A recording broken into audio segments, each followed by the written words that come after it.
plongé ce matin dans les rangs du Rassemblement national.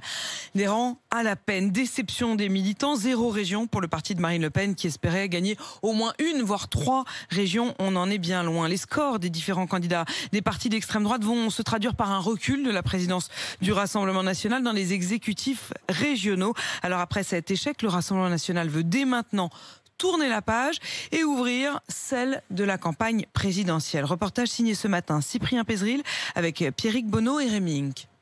Une salle presque vide et une soirée vite terminée.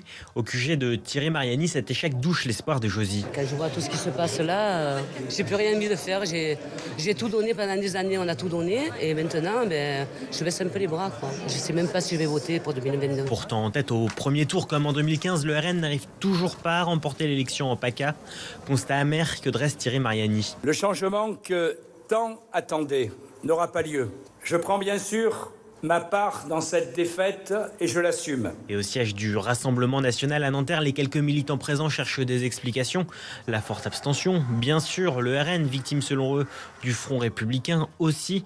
Mais ils veulent surtout tourner la page de ces régionales dès maintenant, comme Mathilde et Emmerich. Moi, je ne pense pas qu'il faille analyser l'ensemble des élections à venir à l'aune de celle-ci. Il faut se concentrer sur l'élection présidentielle puisqu'on ne pourra changer la politique dans notre pays et sauver notre pays en gagnant seulement la présidentielle. On ne peut que progresser et la participation à la présidentielle n'aura absolument rien à voir dans 10 mois. La présidentielle, mère de toutes les batailles pour le RN, et Marine Le Pen donne rendez-vous à ses électeurs dès maintenant. Je suis plus que jamais déterminée à mettre toute mon énergie et ma volonté à réhabiliter la politique, parce que la présidentielle apparaît plus que jamais comme l'élection qui permet de changer de politique et de changer les politiques, et que les Français nous apportent leur soutien dans cette mission. Mais comment convaincre ces électeurs entre positions radicales et risque de paraître trop lisse? Le chemin de Marine Le Pen est étroit, estime le politologue spécialiste de l'extrême droite, Jean-Yves Camus. Pour certains électeurs, aujourd'hui, cette formation apparaît peut-être